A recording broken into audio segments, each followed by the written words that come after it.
सास बहू का हास्य भरा मुकाबला। किसी जमाने की बात है, एक छोटे से गांव में एक खुशहाल परिवार रहता था।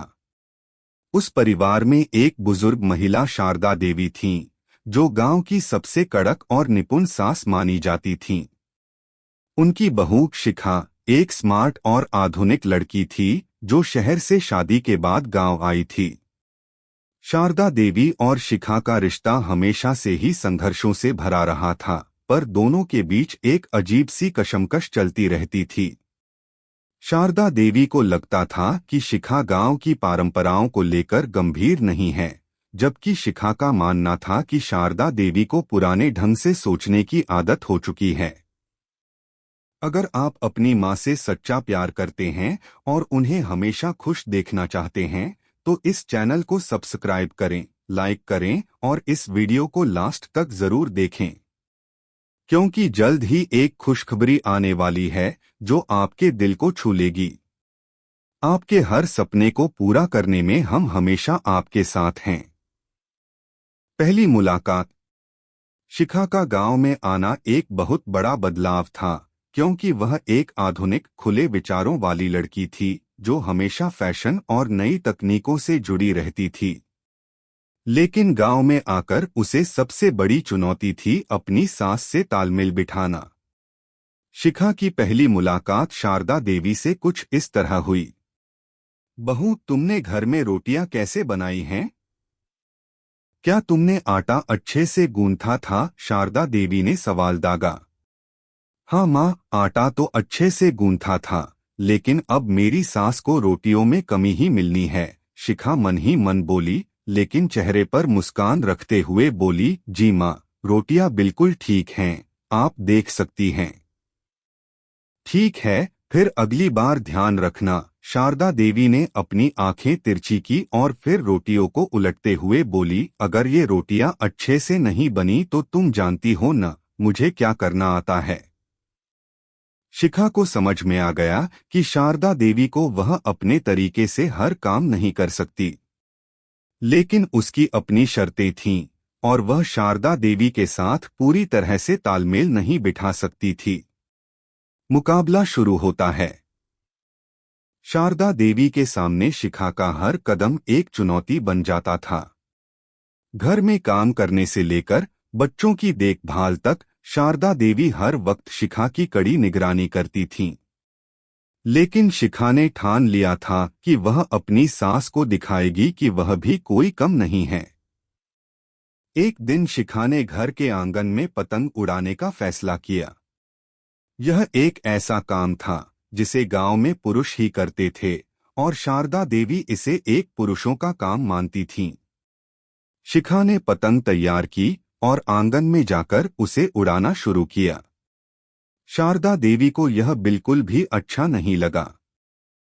क्या तुम भी पतंग उड़ाती हो? यह तो लड़कों का काम है, शारदा देवी ने रुककर कहा। माँ, इस जमाने में यह किसी का काम नहीं होता। शिखा मुस्कुराते हुए बोली, आजकल लड़कियां भी कुछ भी कर सकती हैं। ठीक है। देखो, तुम पतंग उड़ाने में माहिर हो, तो मुझे यह मत बताना कि तुमने खाना क्या बनाया था। शारदा देवी ने चुटकी ली। यह सुनकर शिखा हंस पड़ी और बोली, माँ, पतंग उड़ाना और खाना बनाना दोनों अलग अलग बातें हैं।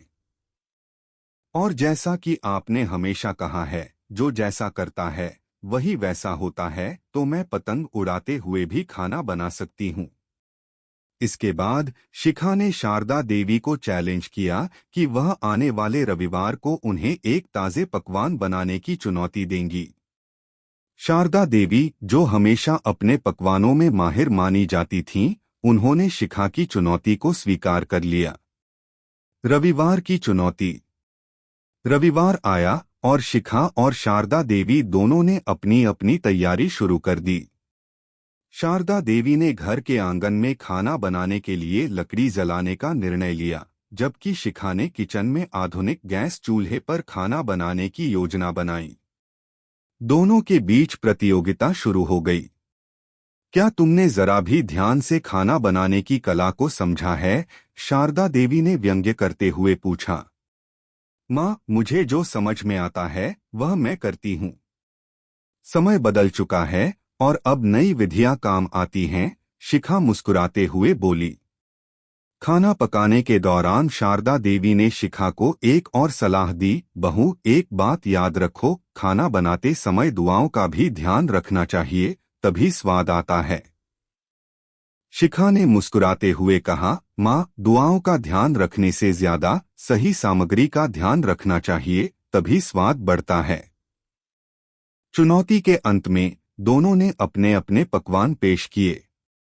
शारदा देवी ने अपनी विशेष आलू की कचौरी बनाई, जबकि शिखा ने एक आधुनिक स्वादिष्ट पास्ता तैयार किया। तो फिर किसका पकवान बेहतर है? शारदा देवी ने चुपके से पूछा। एक बार फिर वह शिखा के पकवान को तुच्छ साबित करने की कोशिश कर रही थी। अब इसे टेस्ट कर लीजिए, शिखा ने कहा, और दोनों ने एक एक प्लेट से चखने की शुरुआत की। पहली चम्मच खाने के बाद शारदा देवी ने आंखें बंद करके कहा, क्या कहूँ, ये पास्ता भी बहुत अच्छा बना है, लेकिन मेरे कचौरी की तो बात ही कुछ और है। माँ, कचौरी से ज्यादा तो आपकी बातें स्वादिष्ट हैं, शिखा ने मुस्कुराते हुए जवाब दिया। दोनों हंस पड़ी और इस बार कोई भी जीत हार की बात नहीं की। दोनों ने मिलकर माना कि उनका मुकाबला दिलचस्प और आनंददायक था। दोस्ती का आरंभ। इस छोटे से मुकाबले ने दोनों के बीच एक नई शुरुआत की। अब शारदा देवी शिखा को अपनी बहू के रूप में न देखकर एक दोस्त के रूप में देखने लगी थीं। और शिखा ने भी शारदा देवी को अपनी सास के रूप में नहीं, बल्कि एक आदर्श महिला के रूप में सम्मान देना शुरू कर दिया। इस हास्य भरे मुकाबले ने दोनों को समझाया कि जीवन में कुछ भी कठिन नहीं है और एक सास बहू का रिश्ता प्यार और समझदारी से मजबूत हो सकता है।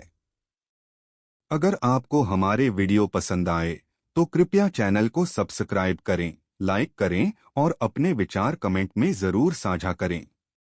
आपका सपोर्ट हमें और भी बेहतरीन कंटेंट बनाने की प्रेरणा देता है। हम आपके हर समर्थन के लिए तहे दिल से धन्यवाद करते हैं।